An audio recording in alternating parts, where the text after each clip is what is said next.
We're grateful you've stayed. Time now for the news. Let's start with our first story.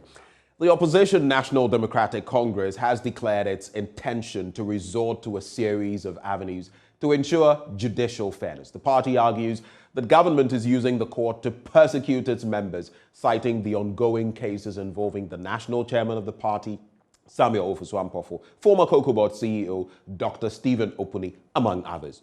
Now, General Secretary of the NDC, Asiedu Nketia, alleges that the presiding judge in the case of Stephen Opuni versus the Republic, Justice Clemens Jackson Honyenuga, has demonstrated bias against Stephen Opuni, a situation he believes sharply contradicts his tenets.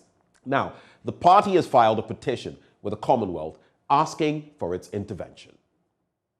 And so, apart from this, there's a case of Dr. Kisel Atoforsen, who has been very persistent in calling government to account for financial malfeasance and making sure that if government does not account for its stewardship, then it will be difficult for the nation to contribute further resources by way of taxation to that government that has declared itself unaccountable to the citizens.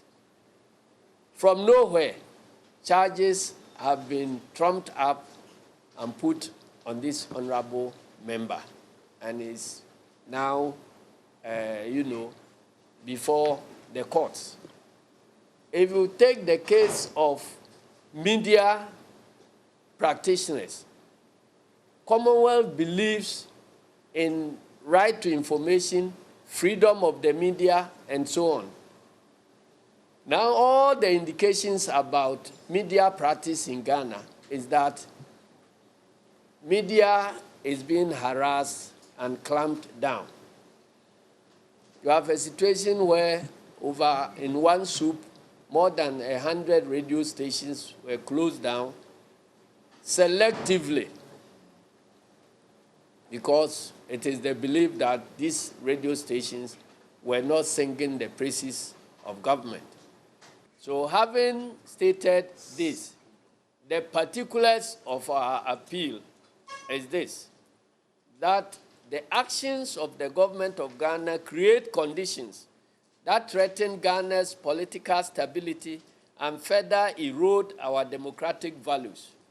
It is very unfortunate that after riding on the high horse and banner of a human rights activist, President Nana Addo Dankwa Akufo-Addo has become a democratic despot who brooks no opposition.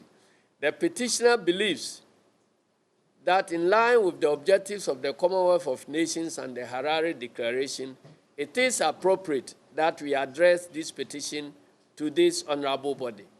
The persecutions, threats, and killings of supporters of members of NDC violate the values and objectives of the Commonwealth and will create conditions that will threaten and jeopardize the peace and security of Ghana. We humbly request that the Commonwealth of Nations, through your good offices, to 1. Closely follow the political and human rights situation in Ghana, since the promotion and protection of human rights, democracy, and fundamental freedoms is a core value of the Commonwealth. 2, send a team to investigate the matters raised in particular, and send a team of lawyers, judges, and legal experts to assess the adequacy and quality of the justice being administered to members of the NDC who are facing criminal prosecutions.